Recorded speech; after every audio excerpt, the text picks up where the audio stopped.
Good morning students. आज हम लोग क्लास 9 का हमारा हिस्ट्री का फर्स्ट चैप्टर फ्रेंच रेवोल्यूशन, इसी चैप्टर के आगे के टॉपिक्स को आज हम कवर करेंगे।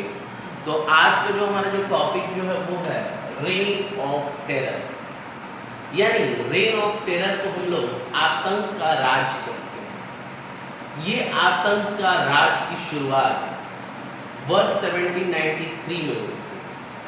आप याद कीजिए कि 21 जनवरी 1793 ये वो वर्ष है जब लुईस 16 को फांसी दे दी गई थी पैलेस डी ला कॉनकॉर्ड में। ऐसा ही हाल कुछ दिनों के बाद मैरी एंटोनेट का भी हुआ था। तो अब क्या हुआ कि यहाँ पर नेशनल असेंबली के पैनल में आ चुकी थी जैकबिन क्लब।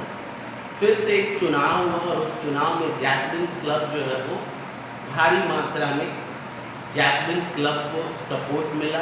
जैकबिन क्लब ने जो है गवर्नमेंट अपनी बनाई। तो कैसी गवर्नमेंट को बनाया गया? क्या वो डेमोक्रेटिक था, डिक्टेटरशिप की गवर्नमेंट थी या रिपब्लिक गवर्नमेंट थी? जी हाँ, गवर्नमेंट रिपब्लिकन गवर्नमेंट थी। यानी जैकबिन क्लब के जो लीडर जो थे ना, मैक्सिमिलियन रॉबेस्पियर। मैक्सिमिलियन रॉबेस्पियर के द्वारा क्या किया गया था? आपको एक सरकार, रिपब्लिक सरकार यानी एक गणतंत्र सरकार का जो है स्थापना किया गया। आपको पता है कि रिपब्लिक गवर्नमेंट क्या होती है? रिपब्लिक गवर्नमेंट एक ऐसी गवर्नमेंट होती है जिसमें कि हेड ऑफ द स्टेट जो होता है वो जनता के द्वारा चुना गया होता है। तो ऐसे ही मैक्सिमिलियन रॉबेस्पियर जैकबिन क्लब के लीडर थे और इन्हें चुना गया था किस चीज़ के लिए? तो फ्रांस के रिपब्लिकन गवर्नमेंट के हेड के तौर पर। आइए जानते हैं कि आखिर इनके शासनकाल को रेन ऑफ टेरर क्यों कहा गया। देखिए, पीरियड बिटवीन 1793 टू 1794, 1793 से 1794 के जो समय जो थे ना, उसको क्या कहा गया? रेन ऑफ टेरर कहा गया। Policy of severe control and punishment. Robespierre ने ये साफ कह दिया था कि भाई अगर आप हमारे गवर्नमेंट के खिलाफ अगर आप जाएंगे, यानी अगर आप हमारे रिपब्लिकन गवर्नमेंट के खिलाफ अगर बोलेंगे तो इसमें आपको कड़ी सज़ा दी जाएगी। ठीक है, क्योंकि एक नई गवर्नमेंट अभी आई थी ना, और वो भी डायरेक्ट जनता के द्वारा चुना हुआ आया था। ठीक है, तो यहाँ पर क्या है कि इस रिपब्लिकन गवर्नमेंट के खिलाफ अगर कोई बोले तो वो उनको बर्दाश्त नहीं था। ठीक है, तो इसमें बोलेगा कौन भाई? तो विरोध कौन करेंगे? विरोध नोबल्स करेंगे। विरोध कौन करेंगे? क्लर्जी करेंगे। ठीक है, तो यहाँ पर चाहे वो एक्स नोबल्स हो या क्लर्जी हो, अगर कोई भी अगर रिपब्लिकन गवर्नमेंट के खिलाफ अगर बोलता है तो उसे जो है ना रेवोल्यूशनरी ट्रिब्यूनल कोर्ट के द्वारा सजा दी जाएगी। रेवोल्यूशनरी ट्रिब्यूनल कोर्ट का मतलब क्या है? यानी ये एक क्रांतिकारियों के लिए जो है, आपको जो क्रांतिकारी जो थे ना, उनके लिए एक न्यायालय जो है वो उसका गठन किया गया था।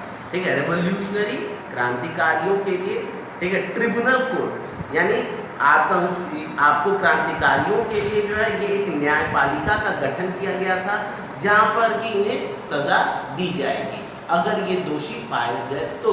ठीक है, आपने रेवोल्यूशन किया, आपने रिपब्लिकन गवर्नमेंट के खिलाफ अगर ये पाया गया कि आप सचमुच में रिपब्लिकन गवर्नमेंट के खिलाफ हैं, तो यहाँ पर क्या की जाएगी? उन्हें सजा दी जाएगी। देखिए, policy of severe control and punishment. People who were against कौन से गवर्नमेंट? Republican government.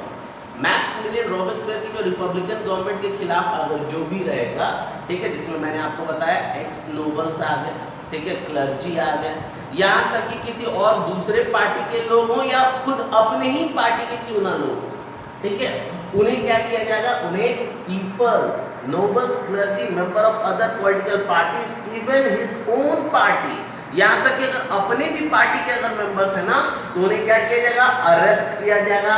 ठीक है, उन्हें गिरफ्तार किया जाएगा, जेल में डाला जाएगा एंड देन ट्राइड बाय, और फिर रेवोल्यूशनरी ट्रिब्यूनल के द्वारा सुनवाई किया जाएगा।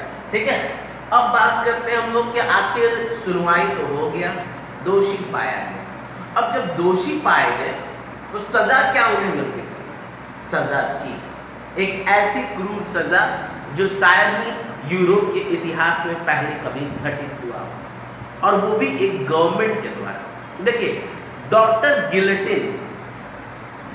गिलेटिन के द्वारा एक डिवाइस तैयार किया गया था, ठीक है। इनके नाम पर ही एक डिवाइस का नाम रखा गया, गिलेटिन क्या था, एक डिवाइस था जिसमें क्या थे कि दो पोल्स होते थे, दो पोल्स, ठीक है। आप देखिए, मान लीजिए कि दो पोल हो गया, ठीक है। अब क्या होता था, इन दो पोल्स, दो आपको खंबे होते थे, दो पोल्स के बीच में व्यक्ति को जो है ना लिटा दिया जाता था, ठीक है।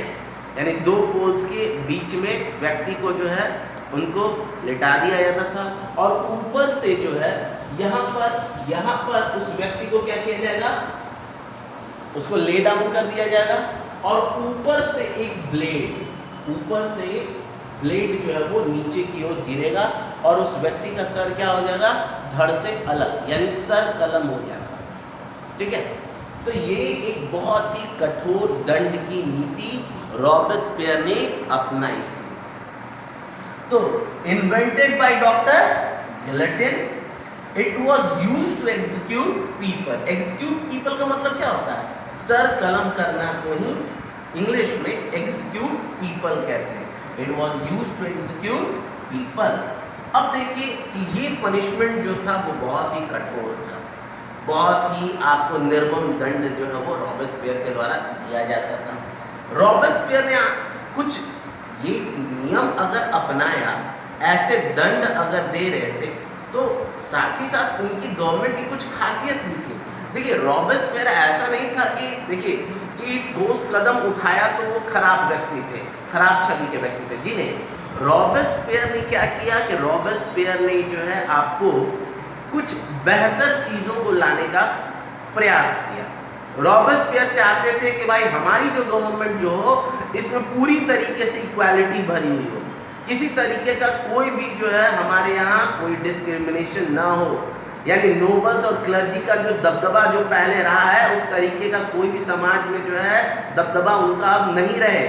यानी थर्ड स्टेट हो या फर्स्ट स्टेट हो या सेकंड स्टेट हो, सारे लोग बराबर होंगे उनके जो है साम्राज्य में, यानी उनके शासन में सभी लोग बराबर होंगे, किसी को कोई अलग से विशेष अधिकार नहीं दिया जाएगा। ऐसा आपको अभी जस्ट मैं आपको कुछ पॉइंट्स बता रहा हूँ, उससे आप ये समझेंगे कि रॉबेस्पियर ने किस तरीके से कुछ बेहतर काम किए। देखिए चेंजेस ब्रॉट बाय रॉबेस्पियर, क्या बदलाव रॉबेस्पियर ने लाया। Fix the wages of workers के वेजेस को क्या किया गया, फिक्स किया गया, यानी जो कामगर मजदूर श्रमिक हैं उनकी तनख्वाह फिक्स्ड कर दी गई। Fix the wages of workers and goods, यानी जो श्रमिक हैं उनकी तनख्वाह निर्धारित कर दी गई है कि आपको इतने पैसे मिलेंगे, अधिकतम आपको इतना पैसा दिया जाएगा। गुड्स हैं तो आप अधिकतम इतने दामों में इसको बेच सकते हैं, ठीक है। तो ये एक सबसे पहला जो है इन्होंने जो है बदलाव लाया, ठीक है। फर्स्ट चेंज हो गया। दूसरे चेंजेस को देखिए, meat and bread with ration. ऐसा नहीं कि भाई पैसा आपके पास ज्यादा है तो आप अधिक से अधिक मीट खरीद लीजिए, अधिक से अधिक जो है चावल आप ब्रेड खरीद लीजिए, यानी आप जो है वीट खरीद लीजिए, ऐसा नहीं। मीट और ब्रेड वे राशन का मतलब ये होता है कि राशन, इसको ऐसे समझिए, राशन कार्ड बनता है, हमारे देश में भी गवर्नमेंट राशन कार्ड बनाती है।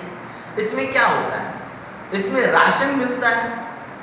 राशन कैसे मिलता है, हर प्रति व्यक्ति निर्धारित होता है कि हाँ आपके घर में इतने परिवार में इतने लोग हैं, एक परिवार में इतने लोग हैं, तो हर परिवार पर जो है हर व्यक्ति पर वो बटा हुआ था कि एक व्यक्ति पर 5 केजी आटा, 10 केजी चावल, ठीक है, 2 केजी चीनी। इस तरीके से क्या होता है कि राशन होता है, यानी एक निर्धारित जो है ना हर व्यक्ति के लिए निर्धारित है कि प्रति व्यक्ति को कितना दिया जाएगा, ठीक है। तो इन्होंने क्या किया कि मीट और ब्रेड को राशन कर दिया, अपने कंट्रोल में ले लिया, और साथ ही साथ क्या किया कि निर्धारित कर दिया गया कि आपको अगर मीट लेना है, ठीक है, यानी गोश्त, और साथ ही साथ ब्रेड जो है वो राशन कर दिया गया। Farmers were forced to sell their grains in towns on prices fixed by government. सरकार के द्वारा जो निर्धारित जो दाम जो है उसी दाम पर क्या बेचा जाएगा, उसी दाम पर किसान जो होंगे वो अपने फसल को बेचेंगे, ठीक है। शहर के बाहर ले जाकर उसी दाम में बेचना है, यानी उनको अपने पास स्टोरेज नहीं करना है, उनको क्या करना है, शहर के बाहर जो है यानी गांव से शहरों की तरफ ले जाकर उन्हें एक फिक्स जो है प्राइसेस पर बेचना है। इंस्टेड ऑफ ट्रेडिशनल मॉन्स्योर, ट्रेडिशनल मॉन्स्योर देखिए यहाँ पर क्या है, तो पहले फ्रांस में क्या चलता था कि आपको जो है पारंपरिक तौर पर सर यानी मॉन्स्योर कहा गया सर को और मैडमी कहा गया मैडम को। तो ये ट्रेडिशनल मॉन्स्योर जो है, ठीक है, एंड मैडमी यानी मैडम, ऑल फ्रेंच मेल सभी फ्रांस के पुरुष और महिलाओं को क्या कहा गया, सिटोयन, यानी कोई अब जो है मॉन्स्योर नहीं चलेगा, मैडमी नहीं चलेगा, अब क्या होंगे, सब लोग बराबर होंगे और सबको सिटोयन कहा गया। All French men and women were called सिटोयन एंड सिटोयन नागरिक यानी नागरिक सिटीजन, सिटोयन का मतलब क्या, सिटीजन। अब देखिए क्या है, एक बात और यहाँ पर कि जो रॉबेस्पियर ने जो चेंजेस जो लाए उसमें कि उन्होंने क्या किया ना कि जो महंगे एक्सपेंसिव जो फ्लोर जो थे ना, आटे जो थे, उसको इन्होंने क्या किया कि बंद कर दिया। कहा कि भाई सभी लोग जो है को एक ही क्वालिटी का जो है ब्रेड यानी व्हीट जो है वो दिया जाएगा, ठीक है, यानी एक्सपेंसिव फ्लोर को बंद कर दिया गया और सभी लोगों को क्या किया गया, एक प्रकार का ही आपको फ्लोर अब दिया जा रहा है। देखिए और क्या बदलाव आए, churches were shut down, church को क्या किया गया, बंद कर दिया गया, ठीक है, और उस जगह को क्या किया गया, बैरक्स बना दिया गया, छावनी बना दिया गया, ठीक है, या फिर ऑफिशियल बिल्डिंग्स के तौर पर अब उसका इस्तेमाल किया जाने लगा। तो ये सारे बदलाव अगर आप देखें तो ये बदलाव बिल्कुल अच्छे थे, लेकिन होता है ना कि कोई व्यक्ति जब कुछ अच्छा काम करता है तो कुछ लोगों को हजम नहीं होता है। यही था कि नोबल्स और क्लर्जी को हजम नहीं हो रहा था। क्लर्जी तो कही भाई हमारे चर्च को भी इसने क्या किया, बैरक्स और साथ ही साथ ऑफिशियल बिल्डिंग्स में चेंज कर दिया, हमें जो है सामान जो है वो लिमिट में ही मिल रहा है। तो ये सारे चीज़ों के कारण बस क्या हुआ कि 1794 में जो है रॉबेस्पियर को खुद ही जो है न्यायालय में जो है दोषी ठहराया, ठीक है, उसी के ऊपर मुकदमा चला, न्यायालय ने दोषी ठहराया और 1794 में जो है उसी गिलेटिन से जिससे वो दूसरों को अब तक मारा करता था, ठीक है, अब उसी गिलेटिन से उसकी जो है हत्या हो जाती है, उसका सर कलम हो जाता है, ठीक है। और वह बहुत भीड़ लगी होती थी, जब गिलेटिन जहाँ होता था वहाँ बहुत भीड़ लगी होती थी सरेआम लोगों के सामने, और जो गिलेटिन होने के बाद जो कटी हुई सर जो है ना वो लोग जो है वो दिखाते थे जिससे कि भीड़ को खुश किया जाए, ठीक है, उनको दिखाया जाए कि भाई देखिए अगर आप इस तरीके से करेंगे तो इस तरीके की सज़ा दी जाएगी। अब हम लोग बात करते हैं डायरेक्टरी। अब क्या होता है कि रॉबेस्पियर का तो शासनकाल खत्म हो गया, अब आता है डायरेक्टरी। डायरेक्टरी क्या है, wealthier middle class seize power, यानी जो पूंजीपति लोग जो होते हैं वो अब सोचते हैं क्या कि भाई सब मौका सही है, अब खुद अपने हाथों में हम लोग क्या कर लें, पावर ले लेते हैं, ठीक है। नया कॉन्स्टिट्यूशन जो है वो तैयार किया गया, नया जो संविधान जो बनाया गया इसमें क्या किया गया, नन प्रॉपर्टी, जिनकी संपत्ति नहीं है उनको वोटिंग का अधिकार नहीं दिया जाएगा, ठीक है, और इसमें 2 लेजिस्लेटिव काउंसिल का प्रावधान था, ठीक है, 2 लेजिस्लेटिव काउंसिल का प्रावधान था, और हर काउंसिल जो है ना, ये दोनों लेजिस्लेटिव काउंसिल जो है ना ये डायरेक्टरी को चुनते थे। और डायरेक्टरी क्या था, डायरेक्टरी जो है 5 मेंबर्स का जो है एग्जीक्यूटिव थी, ठीक है, तो यानी ये डायरेक्टरी में क्या है 5 सदस्य हैं, ठीक है, 5 मेंबर्स जो इसमें मौजूद हैं। नो कंसेंट्रेशन, ऐसा इसलिए किया गया ताकि किसी एक व्यक्ति के हाथ में पावर न रहे, ठीक है। क्लैशेस अक्सर होते थे डायरेक्टरी और एग्जीक्यूटिव के बीच में, जिसके कारणवश जो है नेपोलियन को मौका मिला फ्रांस में शासन करने के लिए। तो आज के वीडियो में फिलहाल इतना ही, थैंक यू।